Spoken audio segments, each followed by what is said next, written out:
Hello नमस्कार दोस्तों, welcome back my YouTube channel law with Ronit. दोस्तों, आप सभी का हमारे इस यूट्यूब चैनल पे स्वागत है। साथियों, एक नए वीडियो और एक नए अपडेट के साथ आ रहे हैं जो कि Uttarakhand state judiciary main examination से रिलेटेड है। जी हाँ साथियों, इसमें आज हम बात करेंगे मेंस आंसर राइटिंग सेशन के बारे में। और ये आंसर राइटिंग सेशन मैं आप लोगों के लिए आईपीसी से लेकर के आ रहा हूँ, जो कि आज पार्ट 4 हम आपके सामने लेकर के आ रहे हैं। साथियों, मैं आपको बता देना चाहता हूँ कि पार्ट 3 तक ऑलरेडी मैंने अपने इसी यूट्यूब चैनल पे करा रखा है और आज मैं पार्ट 4 लेकर के आ रहा हूँ। आपको यहाँ पे देखने के लिए भी मिल रहा होगा कि किस किस एग्जामिनेशन में कौन कौन सा क्वेश्चन पूछा गया है। उन्हीं सभी क्वेश्चंस को हम यहाँ पे सॉर्ट आउट करेंगे। देखिए साथियों, हमारे पास जो फर्स्ट क्वेश्चन आ रहा है वो देखिए क्या आ रहा है। फर्स्ट क्वेश्चन में आ रहा है कि क्या विधि विरुद्ध जमाव का प्रयोग सदस्य सामान्य उद्देश्य को अग्रसर करने में किए गए अपराध का दोषी होगा? तो क्यों होगा भाई? आखिर में अगर इस प्रकार का अपराध का दोषी होगा तो क्यों होगा? अब देखिए आप, ये कहाँ कहाँ किस किस एग्जामिनेशन में क्वेश्चन पूछा गया है। तो ये यूपी एपीओ 2015 के एग्जामिनेशन में पूछा गया, उत्तराखंड जे 2015 के एग्जामिनेशन में क्वेश्चन पूछा गया है। साथियों, जब कभी भी आपके पास कोई भी क्वेश्चन आता है तो आपको क्वेश्चन को ऑब्जर्व करना पड़ता है कि हाँ, ये क्वेश्चन की आखिर में इस क्वेश्चन का वेटेज क्या है, क्या ये मेन एग्जामिनेशन में बनने लायक क्वेश्चन भी है कि नहीं है। तो साथियों, ये जो क्वेश्चन है यहाँ पे विधि विरुद्ध जमाव वाला, ये क्वेश्चन डेफिनेटली आपके मेन एग्जामिनेशन से रेलिवेंट है और ये बार बार एग्जामिनेशन में बनने वाला क्वेश्चन भी है। देखिए इसके उत्तर में क्या लिख रहा है। आपने क्वेश्चन को आपने देख लिया, क्वेश्चन को आपने ऑब्जर्व कर लिया। अब आंसर को देखिए क्या कह रहा है। यहाँ साथियों देखिए, आंसर में जब आंसर फ्रेमिंग आप करेंगे तो लिख रहा है कि विधि विरुद्ध जमाव का हर सदस्य सामान्य उद्देश्य मीन्स की कॉमन ऑब्जेक्ट को अग्रसर करने में किए गए अपराध का दोषी होगा। जो हमको कहाँ डिफाइन करके देख रहा है साथियों, तो जब हम सेक्शन नंबर 149 पढ़ेंगे, 149 पढ़ेंगे जिसमें कॉमन ऑब्जेक्ट के बारे में बात करता है, तो इसी की ये बात कर रहा है। साथियों, हम दो चीज़ देखते हैं, एक सेक्शन नंबर 34 देखते हैं और सेक्शन नंबर 149 देखते हैं। साथियों, ये दोनों सेक्शन अपने आप में मोस्ट रेलिवेंट क्वेश्चंस होते हैं और यहाँ से बार बार क्वेश्चन पूछे जाते हैं। सेक्शन नंबर 34 से भी क्वेश्चन पूछा जाता है और सेक्शन नंबर 149 से भी क्वेश्चन पूछा जाता है। जब हम 34 की बात करते हैं तो यहाँ पे कहता है in the furtherance of common intention, in the furtherance of common intention की बात करता है। और यहाँ पे कहता है in the prosecution of common object, किसकी बात करता है? In the prosecution of the common object. तो ये दोनों में अंतर होता है साथियों। यहाँ पे फर्दरेंस की बात करता है सेक्शन नंबर 34 में, और जब सेक्शन नंबर 149 को देखते हैं तो यहाँ पे बात करता है in the prosecution of common object की बात करता है। तो इन दोनों का अंतर होता है और बहुत ही रेलिवेंट होता है और साथियों दोनों से आंसर बनता है। इसीलिए मैंने दोनों चीज़ों को यहाँ पे आपको बताने का प्रयास किया है कि आप बिल्कुल भी इससे क्या होंगे, कंफ्यूज नहीं रहेंगे। आगे कह रहा है कि सामान्य उद्देश्य को सामान्य उद्देश्य को अग्रसर करने में कार्य ऐसा होना चाहिए जो सामान्य उद्देश्य की प्राप्ति हेतु किया गया होगा। किसकी प्राप्ति के लिए साथियों? तो सामान्य उद्देश्य की प्राप्ति के लिए किया गया होगा।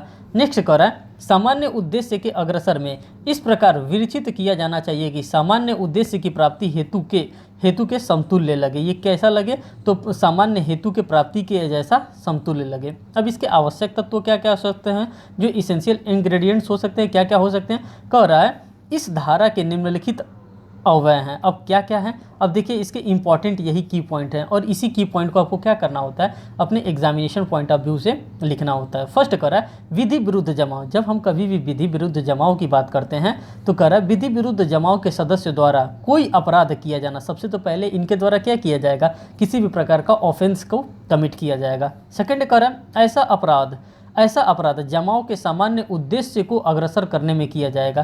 कैसे किया जाएगा साथियों? तो जो जमाव होता है उस जमाव को अग्रसर करने में इस प्रकार का ऑफेंस किया गया होगा। और नेक्स्ट जो कह रहा है जिसका किया जाना जमाव का हर सदस्य संभाव्य जानता हो, और सभी सदस्य जो वहाँ पे मेंबर्स जो इकट्ठा हुए हैं उस जमाव में, ये सभी लोग जानते हों कि हाँ किस चीज़ के लिए हम यहाँ पे इकट्ठा हुए हैं। In the prosecution of common object की बात कर रहा है, मीन्स कि सभी को उसके ऑब्जेक्ट के बारे में क्या होना चाहिए, नॉलेज होना चाहिए। आगे कह रहा है यह धारा सामूहिक दायित्व का महत्वपूर्ण सिद्धांत है। ये किसका है साथियों? तो सामूहिक दायित्व। क्योंकि सामूहिक दायित्व इसलिए है क्योंकि सभी लोगों के बारे में, उस परिणाम के बारे में, उस भविष्य के बारे में जहाँ पे वो इकट्ठे हुए हैं उसके बारे में उसको क्या होता है, नॉलेज होता है। कह रहा है यह धारा सामूहिक दायित्व का महत्वपूर्ण सिद्धांत है। इस धारा के बारे में कहा जाता है कि संयुक्त या प्रतिनिधिक या आणविक अपराध दायित्व का सिद्धांत प्रतिपादित करता है। आगे कह रहा है कि इस धारा का प्रथम भाग विधि विरुद्ध जमाव के हर सदस्य को उस अपराध के लिए दोषी करता है, दोष सिद्ध करता है जो किसी सदस्य ने उस जमाव के सामान्य उद्देश्य को अग्रसर करने में किया हो। क्या करने में साथियों? तो सामान्य उद्देश्य को अग्रसर करने में इस प्रकार का जमाव किया गया होगा। नेक्स्ट कह रहा है कि धारा को द्वितीय भाग उस जमाव के हर सदस्य उस अपराध को कारित किए जाने के लिए दोष सिद्ध किया जाएगा जिसके उस उद्देश्य के अग्रसर करने में किए जाने की संभावना उस जमाव के सदस्य जानते थे। मीन्स कि उस सदस्य, वो जो जमा हुआ था, उस जमाव के सदस्य क्या करते थे, वहाँ पे उन लोगों को पता था कि हाँ इस प्रकार का यहाँ पे हो सकता है। जब आपने सारी बातों को बता दिया तो आपको अपने आंसर के साथ साथ केस लॉ को भी बताना पड़ता है। केस लॉ को भी क्या करना पड़ता है, एज अ सपोर्टिंग एलिमेंट वहाँ पे डालना पड़ता है।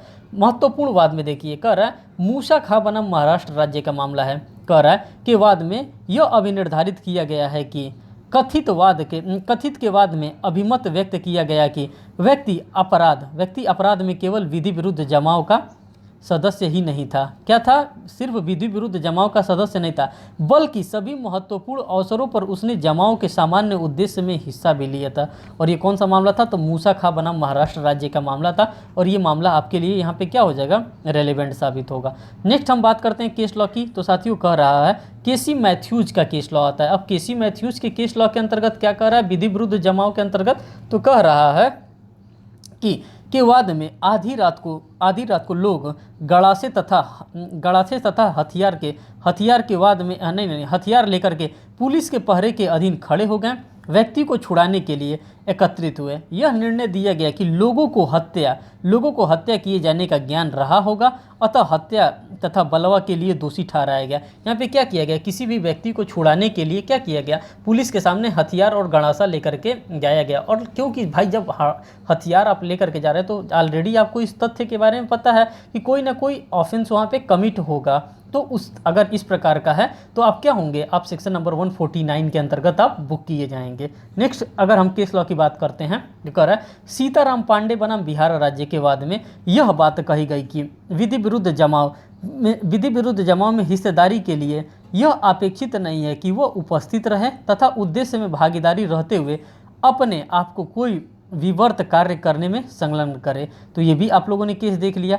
5 या अब देखिए सबसे मोस्ट इंपॉर्टेंट बात ये आती है कि विधि विरुद्ध जमाव में कितने लोगों का होना आवश्यक है। तो कह रहा है 5 या उससे अधिक व्यक्तियों के बारे में। जब धारा 149 को लागू या प्रवर्तन के लिए सदस्यों की संख्या कम से कम 5, कितनी बता रही है साथियों, कम से कम 5 भागीदारों की संख्या सिद्ध होना आवश्यक है। अगर हम जब कभी भी विधि विरुद्ध जमाव की बात करते हैं तो इसमें 5 सदस्यों का होना अनिवार्य है। कह रहे 5 व्यक्तियों की उपस्थिति सिद्ध होना चाहिए, भले ही उनमें से किसी की पहचान संदिग्ध हो। उससे कोई मतलब नहीं है, लेकिन यहाँ पे 5 व्यक्तियों का उपस्थित क्या होना चाहिए, अनिवार्य होना चाहिए। नेक्स्ट कह रहा है कि ऐसी परिस्थिति में 5 से कम व्यक्तियों को दोष सिद्ध किया जा सकता है जब यह सिद्ध हो जाए कि अपराध विधि विरुद्ध जमाव के सदस्यों द्वारा या उनके सामान्य उद्देश्य के अग्रसर में किया गया हो। तो मुख्य अपराधी भले ही उस अपराध के लिए दोष सिद्ध हो या नहीं, अन्य सदस्यों को दोष सिद्ध किया जा सकता है, लेकिन यह प्रमाणित करना आवश्यक है कि अन्य सदस्यों का उद्देश्य क्या था, वो सामान्य था। जो अन्य सदस्यों का उद्देश्य था वो सामान्य उद्देश्य के अंतर्गत आता है। अब देखिए साथियों, अब आपके पास नेक्स्ट जो क्वेश्चन आता है, इस प्रकार से एग्जामिनेशन में क्वेश्चन पूछे जाते हैं। और इस प्रकार के क्वेश्चन में क्या कर रहा है विधि विरुद्ध जमाव तथा बलवा में अंतर बताइए। ये विधि विरुद्ध जमाव और जो बलवा होता है इसमें किस प्रकार से हम बाइफरकेट करके आंसर को अपने लिखेंगे। और इस प्रकार के भी आंसर आपके एग्जामिनेशन में बहुत पूछे जाते हैं कि डिफ्रेंशिएट बेस्ड आंसर आपको लिखना है। जब हम बात करते हैं विधि विरुद्ध जमाव की और बलवा की, तो दोनों में अंतर देखिए। पहला विधि विरुद्ध जमाव में अंतर की हम बात करते हैं तो कह रहा है विधि विरुद्ध जमाव की परिभाषा भारतीय दंड संहिता की धारा 141 में प्रावधानित किया गया है। मीन्स की धारा 141 के अंतर्गत हमको विधि विरुद्ध जमाव देखने के लिए मिलता है। लेकिन जब हम यहीं बलवा की बात करते हैं तो बलवा की परिभाषा भारतीय दंड संहिता की धारा 146 के अंतर्गत परिभाषित किया गया है। सबसे तो पहले आपको इस तरह से परिभाषा लिखना पड़ेगा कि कहाँ पे इसको परिभाषित किया गया है। सेकेंड पॉइंट की अगर हम बात करते हैं तो कह रहा है विधि विरुद्ध जमाव अपराध के गठित होने के लिए जमाव द्वारा या उसके किसी सदस्य द्वारा सामान्य उद्देश्य के अग्रसर में बल या हिंसा का प्रयोग करना आवश्यक नहीं है। यह अपराध उस समय घटित हो जाता है जबकि धारा 5 या 5 के अधिक व्यक्ति किसी आपराधिक कार्य को करने का सामान्य उद्देश्य रखते हुए सम्मिलित होते हैं। अगर कोई 5 व्यक्ति या 5 से अधिक व्यक्ति क्या कर रहे हैं, सामान्य उद्देश्य को अग्रसर करने के लिए अगर इस प्रकार से किया जा रहा है तो इसको माना जाएगा। लेकिन जब हम बलवे की बात करते हैं साथियों तो कह रहा है बलवा का अपराध 5 या 5 से अधिक व्यक्तियों के किसी आपराधिक कार्य को करने में सामान्य उद्देश्य के रखते हुए सम्मिलित होते ही गठित नहीं होता है। ठीक, जबकि किसी सम्मेलन, जमाव द्वारा या उसके किसी सदस्य द्वारा बल या हिंसा का प्रयोग सामान्य उद्देश्य के अग्रसर से न किया जाए। तो इन दोनों के आप डिफरेंस को देख लिए। नेक्स्ट डिफरेंस की हम बात करते हैं। डिफरेंस नंबर 3 में कह रहा है विधि विरुद्ध जमाव का अपराध। जो विधि विरुद्ध जमाव का अपराध होता है ये अपेक्षाकृत कम गंभीर होता है, लेकिन जो विधि विरुद्ध जमाव के अपराध में दिया जाने वाला दंडनीय अपेक्षाकृत कम होता है। यहाँ पे जो दंड दिया जाता है वो अपेक्षाकृत कम होता है। लेकिन कह रहा है बलवा का अपराध अपेक्षाकृत अधिक गंभीर है, इसलिए दंड की मात्रा भी तुलनात्मक रूप से अधिक होता है। तो दोनों का आप लोगों ने डिफ्रेंशिएट भी देख लिया। और यहाँ पे चौथा नंबर का आप डिफ्रेंशिएट देखिए, कह रहा है घातक आयुधों हथियारों से सुसज्जित होकर विधि विरुद्ध जमाव में सम्मिलित होना धारा 144 के अंतर्गत दंडनीय अपराध है। लेकिन यहाँ पे कह रहा है घातक आयुधों से सुसज्जित होकर बलवा करना धारा 148 के अंतर्गत दंडनीय अपराध माना जाता है। तो डिफरेंशिएट बेस्ड क्वेश्चन को भी आप लोगों ने ऑब्जर्व कर लिया कि किस प्रकार से इसके आंसर को फ्रेम करना है। नेक्स्ट क्वेश्चन की अगर हम बात करते हैं दोस्तों तो कह रहा है दंगा तथा बलवा में अंतर को स्पष्ट करिए। अब दंगा में और बलवे में क्या अंतर होता है, अब इन दोनों अंतर को क्या करना है, स्पष्ट करना है। और इस टाइप से भी आपके एग्जामिनेशन में आईपीसी से क्वेश्चन पूछे जाते हैं। अगर हम दंगा की बात करते हैं एक साइड और एक साइड बलवा जिसको राइटिंग कहते हैं, इन दोनों में देखिए क्या डिफरेंस होता है, किस प्रकार का होता है। सबसे पहले हम दंगा को देखते हैं। दंगा जिसको एफरे के नाम से जानते हैं, और एफरे कहाँ पर डिफाइन किया गया है तो सेक्शन नंबर 159 के अंतर्गत इसको डिफाइन किया गया है। कर है दंगा की परिभाषा भारतीय दंड संहिता की धारा 159 में उपबंधित किया गया है। जबकि हम बलवा की बात करते हैं तो बलवा की परिभाषा भारतीय दंड संहिता की धारा 146 में उपबंधित किया गया है। सेकंड पॉइंट में कह रहा है दंगा में कम से कम 2 व्यक्ति का होना आवश्यक है। व्यक्तियों का होना आवश्यक होता है साथियों, क्योंकि ये जो व्यक्ति वाला क्वेश्चन होता है इसमें व्यक्ति से ये रिलेटेड खोजता है, एग्जामिनर खोजता है कि आपने क्या ओरिजिनली व्यक्ति को बताया है कि नहीं, कि कितने व्यक्ति इसमें शामिल होते हैं, कितने व्यक्ति का होना यहाँ पे अनिवार्य है। जब हम बलवा की बात करते हैं तो कह रहा है बलवा में कम से कम 5 व्यक्तियों का होना आवश्यक है। ये व्यक्ति वाला डिफरेंशिएट आप डेफिनेटली अपने एग्जामिनेशन में डालिएगा। नेक्स्ट कह रहा है कि दंगा के अपराध के गठन के लिए विधि विरुद्ध जमाव आवश्यक नहीं है। किसके लिए साथियों, तो यहाँ पे विधि विरुद्ध किसी भी प्रकार का जमाव का आवश्यक नहीं होता है। लेकिन जब हम यहाँ पे नेक्स्ट बात करते हैं राइटिंग में तो कह रहा है बलवा के अपराध हेतु विधि विरुद्ध जमाव का गठन आवश्यक होता है। यहाँ पे विधि विरुद्ध जमाव का होना आवश्यक माना जाता है। लेकिन जब हम इसके 4th पॉइंट को बाइफर्केट करते हैं, कह रहा है दंगा एक सार्वजनिक स्थान में किया जा सकता है। दंगा जो होता है एक सार्वजनिक स्थान में किया जा सकता है। लेकिन जब हम बलवे की बात करते हैं तो बलवा किसी भी स्थान में हो सकता है, अर्थात सार्वजनिक और निजी दोनों ही स्थानों पर बलवा किया जा सकता है।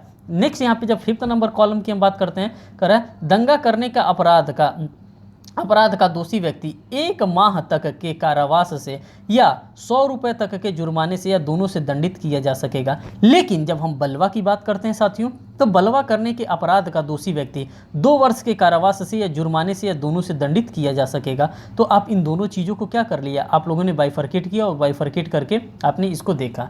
अब साथियों आपको एक और टर्मिनोलॉजी से हम अवगत कराने वाले हैं जो कि आपके एग्जामिनेशन के लिए रेलिवेंट होता है, और ये बार बार आपके एग्जामिनेशन में आप देखेंगे। जब आप प्रीवियस ईयर पेपर को अगर एनालिसिस करेंगे किसी भी स्टेट का, चाहे वो उत्तराखंड हो, चाहे आपका यूपी हो, चाहे एमपी हो, चाहे राजस्थान हो, वहाँ पे आपसे इस टाइप के क्वेश्चन पूछ लिए जाते हैं। 5 ही नंबर में पूछेंगे लेकिन क्या किए जाते हैं, पूछ लिए जाते हैं। और ये बहुत कंट्रोवर्सी वाला मामला होता है राजद्रोह, जिसको हम लोग सेडिशन कहते हैं, और ये आईपीसी सेक्शन नंबर 124 क के नाम से इसको जाना जाता है। साथियों मैंने आपको एक चीज़ और बताया है, जब कहीं भी खोल लगा हो तो मान जाइएगा कि ये क्या है, ये ओरिजिनल नहीं था, इसको अमेंड करके यहाँ पे डाला गया है। तो कह रहा है अब देखिए राजद्रोह क्या होता है, जिसको हम लोग सेडिशन कहते हैं। धारा 124 को राजद्रोह का अपराध मूल संविधान में नहीं था, मैंने आपको पहले ही बता दिया। इस धारा को सन 1870 में संशोधन करके अधिनियमित किया गया था, संशोधन करके इसको क्या किया गया था, जोड़ा गया था। देखिए अब होता क्या है, सेडिशन होता क्या है। उदाहरण के लिए अमृत बाजार पत्रिका लिमिटेड कलकत्ता के मामले में राजद्रोह शब्द की व्याख्या की गई थी। किसमें साथियों, तो अमृत बाजार पत्रिका निकलता था उस टाइम, तो उस टाइम में राजद्रोह शब्द की व्याख्या की गई थी। इस पत्र में भारत किसका है तथा गांधी जी की गिरफ्तारी अधिक निर्लज्ज कृत्य है। इसमें प्रकाशित किया गया था। सरकार के दृष्टिकोण में इस लेखों द्वारा प्रत्यक्ष या अप्रत्यक्ष में अंग्रेजी साम्राज्य के प्रति घृणा और तिरस्कार उत्पन्न होना था। अतः उस समाचार पत्र की सारी प्रतियां धारा 124 क के अधीन क्या कर लिया गया था, जब्त कर लिया गया था। क्यों इसलिए कर लिया गया था, क्योंकि वो घृणा उत्पन्न कर रहा था किसके प्रति, उस समय अंग्रेजों का शासन चल रहा था और अंग्रेजों के शासन में क्या कर रहा था, ये जो अमृत बाजार नामक पत्रिका थी इसके द्वारा एक लेख प्रकाशित किया गया था कि जो गांधी जी को आप लोग क्या कर रहे हैं, इस प्रकार से अगर आप गिरफ्तार कर रहे हैं, चाहे इस प्रकार से आप पकड़ रहे हैं, तो ये क्या है, ये एक निर्लज्ज कृत्य माना गया है। इसीलिए क्या किया गया, इसकी सारी प्रतियों को एज यूजुअल जला दिया गया। आगे देखिए क्या कह रहा है साथियों, ये सेडिशन धारा 124 क के आवश्यक तत्व क्या क्या है, कह रहा है धारा 124 क अर्थात राजद्रोह के निम्न आवश्यक तत्व हैं। कौन कौन से आवश्यक तत्व हैं, पहला कह रहा है किसी व्यक्ति द्वारा किसी ऐसे कार्य या प्रयत्न जो पहला कह रहा है बोले गए शब्दों द्वारा या लिखे गए शब्दों द्वारा किया गया है। अगर राजद्रोह आप कैसे कर सकते हैं, या तो बोल करके आप कर सकते हैं या तो लिख करके कर सकते हैं। बी में संकेतों द्वारा भी आप कर सकते हैं, दृश्य रूपणों द्वारा भी आप क्या कर सकते हैं, आप सेडिशन कर सकते हैं। सेकंड कह रहा है, सेकंड रूप क्या है, भारत में विधि द्वारा स्थापित सरकार के प्रति घृणा या अवमानना पैदा करना या पैदा करने का प्रयत्न करना, इसको क्या कहा जाता है, इसको सेडिशन कहा जाता है। नेक्स्ट कह रहा है अप्रीति प्रदीप्त करना, मीन्स कि जो वैमनस्व होता है उसको पैदा करना या प्रदीप्त करने का प्रयत्न करना, तो ये सभी क्या माने जाते हैं, यहाँ पे सेडिशन के अंतर्गत ये माने जाते हैं। नेक्स्ट कह रहा है वह आजीवन कारावास से जिसके जुर्माने से जोड़ा जा सकता है, या 3 वर्ष के कारावास से जिसमें जुर्माना जोड़ा जा सकता है या जुर्माने से दंडित किया जा सकता है। ये किसके बारे में बता रहा है साथियों, तो ये बता रहा है सेडिशन के पनिशमेंट्स के बारे में बता रहा है, जो कि आपके लिए इंपॉर्टेंट है यहाँ पे। अब देखिए साथियों हमारे पास नेक्स्ट क्वेश्चन आ रहा है, कह रहा है आपराधिक षड्यंत्र और दुष्प्रेरण में अंतर हमको बताना है कि आपराधिक षड्यंत्र क्या होता है और दुष्प्रेरण क्या होता है। आपराधिक षड्यंत्र की अगर हम बात करते हैं साथियों तो क्रिमिनल कॉन्स्पायरेसी की बात होती है, और दुष्प्रेरण की बात करते हैं तो अबेटमेंट की बात होती है। अब देखिए दोनों कहाँ पे डिफाइन किया गया है और इन दोनों का डिमांड क्या है एग्जामिनेशन के पॉइंट ऑफ व्यू से। अगर हम आपराधिक षड्यंत्र की बात करते हैं तो कह रहा है इसमें भारतीय दंड संहिता की धारा 120 क में उपबंधित किया गया। कहाँ पे किया गया साथियों, तो भारतीय दंड संहिता की धारा 120 क के अंतर्गत आपराधिक षड्यंत्र को जोड़ा गया है। और जाहिर सी बात है जहाँ पे कॉल लग गया है तो आप इसको जानते ही हैं, कॉल लगने का मतलब कि ये ओरिजिनल आईपीसी में नहीं था, इसको अमेंडमेंट करके जोड़ा गया है। लेकिन जब हम बात यहीं पे दुष्प्रेरण की करते हैं, अबेटमेंट की करते हैं, तो इसमें भारतीय दंड संहिता की धारा 107 के अंतर्गत उपबंधित किया गया।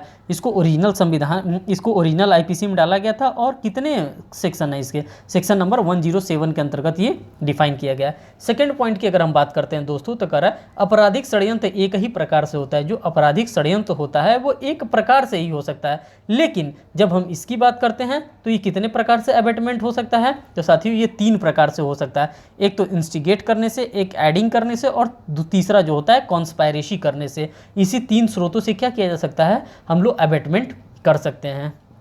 नेक्स्ट कह रहा है षड्यंत्र में 2 या अधिक व्यक्तियों का समझौता होता है। षड्यंत्र अगर होता है तो 2 या अधिक व्यक्तियों का उसमें समझौता होता है कि हम इस तरह से करेंगे, हम इस तरह से करेंगे। लेकिन जब दुष्प्रेरण में समझौता नहीं होता है, लेकिन जब हम दुष्प्रेरण करते हैं तो यहाँ पे किसी भी प्रकार का समझौता नहीं होता है। आप देख भी सकते हैं यहाँ पे इसका जो की पॉइंट है, यही तीनों की पॉइंट है IAC। ठीक, नेक्स्ट कह रहा है कि आपराधिक षड्यंत्र दुष्प्रेरण का ही एक भाग होता है। जो आपराधिक षड्यंत्र होता है साथियों, यही दुष्प्रेरण का क्या होता है, एक भाग होता है। लेकिन दुष्प्रेरण में ऐसा कुछ भी नहीं होता है। तो इन चारों चीज़ों को आप लोगों ने क्या किया, ऑब्जर्व किया। जो भी क्वेश्चन यहाँ पे बन सकते थे साथियों IPC से पार्ट 4 में, उन सभी क्वेश्चंस को मैंने बनाने का और लेकर के आपके सामने आने का भरपूर प्रयास किया। साथियों ये आपका पार्ट 4 था जो कि मैंने यहाँ पे आपको करा दिया। अब साथियों अब मैं आपको ये बताना चाहता हूँ कि इसका पार्ट 3 जो है, पार्ट 1, पार्ट 2, पार्ट 3, वो ऑलरेडी अपने इसी यूट्यूब चैनल पे मैंने डील कर रखा है। अगर आप नए हैं हमारे चैनल पे, अगर आपने नहीं ऑब्जर्व किया है तो साथियों आप डेफिनेटली उसको ऑब्जर्व करिएगा। वो आपके मेन एग्जामिनेशन के पॉइंट ऑफ व्यू से बहुत ही रेलिवेंट है, क्योंकि रेलिवेंसी को देखते हुए ही सारे क्वेश्चंस को मैं लेकर के आता हूं। जो आपके एग्जामिनेशन के लिए रेलिवेंट नहीं होता है हम उसको लेकर के आते भी नहीं हैं। और एक इन्फॉर्मेशन और आपको देना चाहेंगे दोस्तों कि अगर आप हमारे चैनल पर नए हैं तो चैनल को जरूर सब्सक्राइब करिएगा, वीडियो को लाइक करिएगा और बेल बटन दबाना तो बिल्कुल भी ना भूलिएगा, जिससे मैं कोई भी लेटेस्ट अपडेट लेकर के आ रहा हूँ वो आप तक आसानी से पहुँच जाए। साथियों अभी आप सभी लोगों को पता है कि छत्तीसगढ़ जुडिशरी के द्वारा अपना नोटिफिकेशन जारी कर दिया गया है। तो जो भी छत्तीसगढ़ जुडिशरी का प्रिपरेशन कर रहा है, मेन एग्जामिनेशन पे आप फोकस करिए। मेन एग्जामिनेशन तो आपको देना ही देना है उत्तराखंड जुडिशरी का, साथ ही साथ आपको क्या करना है, छत्तीसगढ़ के लिए भी लगना है, और छत्तीसगढ़ का भी मैं एग्जामिनेशन के लिए आपका प्रिपरेशन अपने इसी यूट्यूब चैनल पे कराऊंगा। साथियों फिर मिलते हैं नेक्स्ट वीडियो में, तब तक के लिए बाय।